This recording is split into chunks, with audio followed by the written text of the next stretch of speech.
Hi, it's Lisa Rangel with Chameleon Resumes, premier executive resume writing company. Thank you so much for joining me today. Today's an on-the-fly, no makeup, straight talk kind of chat. What we're going to talk about today is why you don't want to add an executive role to a 3, 5, 7-year-old resume, and why you really want to evaluate where you're at and start from scratch. Now, this isn't to sell anything to you. This is, even if you do this on your own, that's the key here. The key to this advice is not to add to what you've had. The reason being is this, actually a few reasons. One, think about when you say you have a room in your house, right, that you want to paint. Imagine if you just painted one wall. If you paint one wall, all of a sudden, maybe there's a blemish on that wall. Maybe there's a crack that you need to patch and then paint the wall. Maybe there's a chip in the paint, so you need to paint the wall. If you don't paint the other 3 walls, especially if the other 3 walls haven't been painted in a good 3 to 5 years, all of a sudden the new paint on that one wall looks really, really clean, and the paint in the other 3 walls doesn't look so fresh. Right? So it makes the other 3 walls look dated.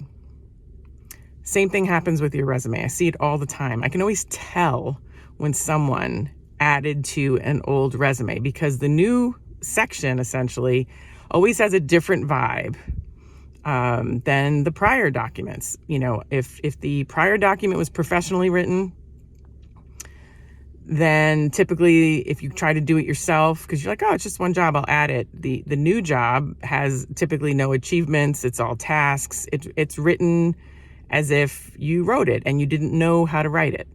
And this is generalities. Obviously, there's exceptions to every statement I'm making, clearly, but it's a general vibe that I see. And, if you find a writer who will just update your document and they don't touch the rest of it, now, you may have the opposite problem. You have the current job that has all these achievements in it, and the rest of your resume is written in a very task-driven, older fashion. So it doesn't come together, right? So you need to do this in a unified way. I also, like to use the analogy of like when you go to the doctor, right? You may have a doctor for years, and when you go back to that doctor the following year, they do a comprehensive exam. They don't just say, well, everything you gave us last year, we'll assume it's still the same. So,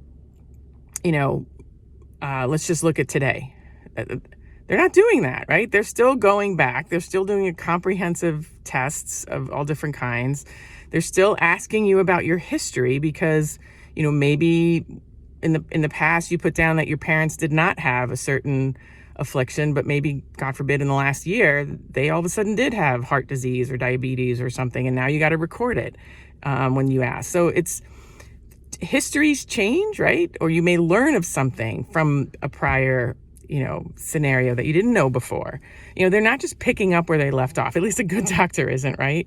And the same with a good resume writer. So even if you go back to a writer that you've hired in the past, and they've done a good job and whatnot, they're going to do a comprehensive assessment because your perspective on all of your prior experiences are now viewed differently, right? So what you wrote about yourself 15 years ago, 10 years ago, 5 years ago, well, now it's 15, 10, 5 years later. You have a different perspective on how you think about that experience and what it did for you. And it can now have you can view it with a different lens in how it affects your life and your career and what you want next today.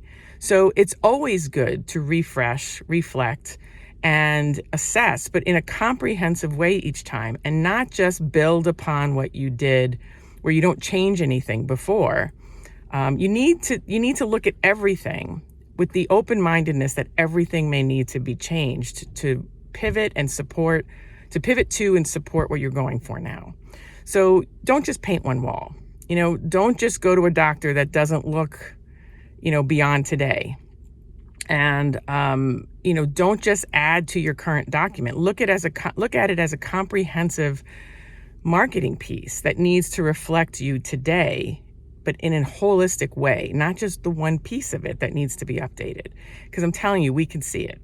And by the way, I just wanted you to know I'm parked. I'm not driving. All those cars behind me are just passing me in a parked scenario. So I just want you to know I'm all safe. This video was done in a safe manner. So if you want to see examples of this, go below, join me in my next free executive resume writing training. And I'm going to show you different ways of doing this, before and after resumes that have landed interviews, and ways to handle specific employment scenarios that may perplex you if you currently have them. So this way you'll know how to format them on a resume. So go down below, join me for my next free executive resume training, and I look forward to seeing you there. If you have any questions, feel free to drop them below or send me an email at lr@chameleonresumes.com. I do my best to read and reply to every email and every comment or DM if you want to message me. And if you like this, I'm going to ask you to like it. If you know someone who can benefit from this information, I'm going to ask you to share it. And if you haven't already, subscribe to my channel so you do not miss next week's video. Have a great one. Take care.